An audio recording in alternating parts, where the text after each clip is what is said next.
Night Sir Kermit by Michaela Montine, illustrated by Sue Venning.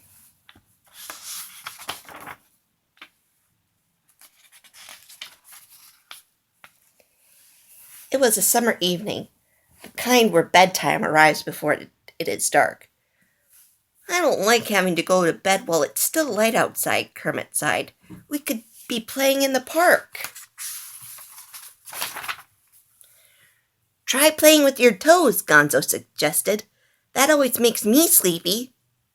Sleep is a waste of time, Kermit decided. When I grow up, I'm going to stay up as late as I want and do all kinds of exciting things. I may never go to sleep. Then he reached out and took a big storybook from the nursery bookshelf. The storybook was filled with pictures of knights in shining armor and fire-breathing dragons and huge castles surrounded by moats.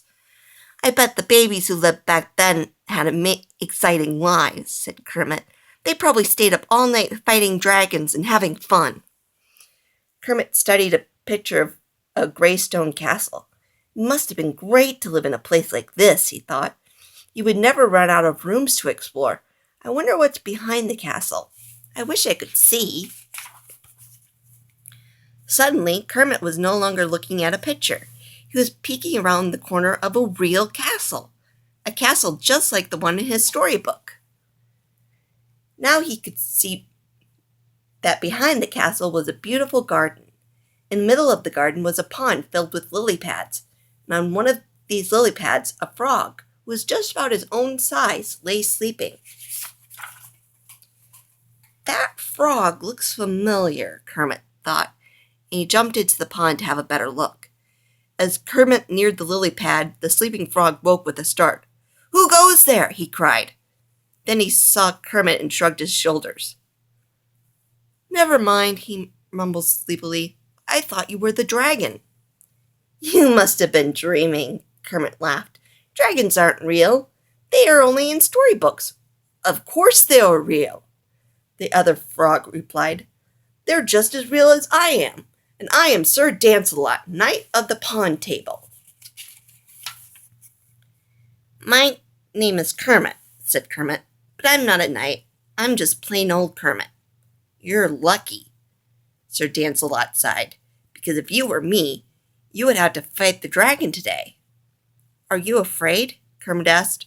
"No, I'm exhausted," Dancelot moaned. "I stayed up all night dancing. Dancing is my favorite thing to do, but if I had been a good knight, I would have gotten a good night's sleep. Now I'm really in trouble." Sir Dancelot then told Kermit his sad tale. A fire-breathing dragon had charged into the nearby town, demanding to marry the lovely Princess Pigdolin. Dancelot was in love with Pigdolin, and had challenged the dragon to a duel. Whoever could fight the longest would win the beautiful princess. Whoever got tired and stopped would lose. "But I've had so little sleep," wailed Dancelot. "I can barely stand up, let alone fight."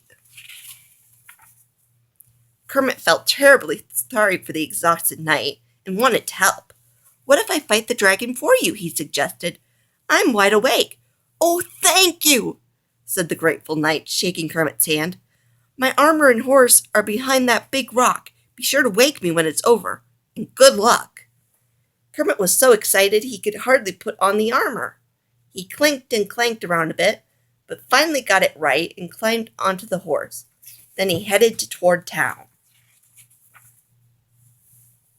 Kermit arrived to find a large crowd gathered to watch the duel. He rode closer until he had a good view of the dragon's huge golden eyes and glistening golden green scales. The dragon looked strong, as though he could fight for a long, long time. "Dancelot, my hero!"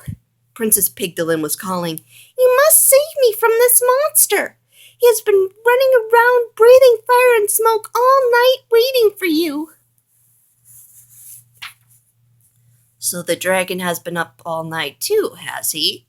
murmured Kermit as he took his position from the huge monster.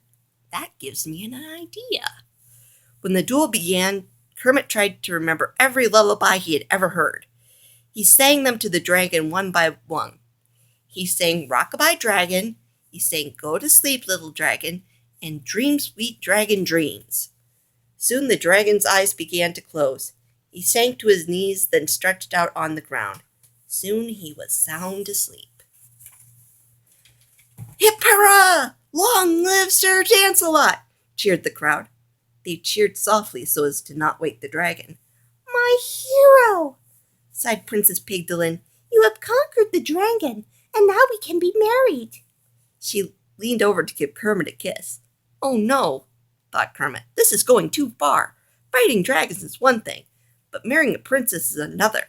I'd better get the real Sir Lancelot. Excuse me, your royal pigginess, Kermit said with a bow. I fear I have forgotten something very important. I will return shortly. Kermit rode to the garden as quickly as he could.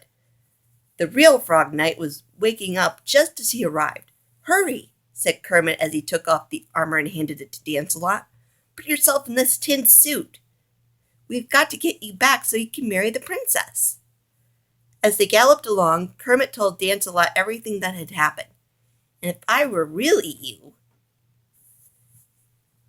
Kermit said at the end of his story, I would find something useful for that dragon to do when he wakes up. The preparation for the wedding feast were well underway when the dragon finally awakened. He was very disappointed to find out that he had lost both the duel and the princess. Sigh, sigh, sigh, breathed the dragon, and every time he sighed, a flame flickered out of his mouth. Look! Exclaimed Princess Pigdolin in amazement. He's roasting all the marshmallows with his fiery breath. Kermit and Lancelot stared at the dragon and then at each other. They had the same idea. How would you like a job as royal chef? Said Sir Lancelot to the dragon. The dragon was delighted because he loved to cook. His first job, of course, was to finish the wedding feast. He stewed tomatoes for tomato soup, he grilled the grilled cheese sandwiches, and he melted chocolate for hot fudge sundaes a la dragon. Kermit had a wonderful time at the wedding, but after his busy day he was finally beginning to feel sleepy. Lancelot thanked Kermit for everything he had done. Then he asked him to kneel. Drawing his sword, Lancelot said, For your bravery and untiring devotion, I now dub thee Sir Kermit, Knight of the Pond Table. Kermit looked up, but he did not see Sir Lancelot. Instead, he saw Nanny, who was tucking him into his own little crib.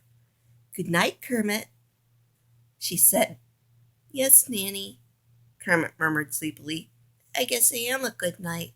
And like all good nights, I'm ready for a good night's sleep. The end.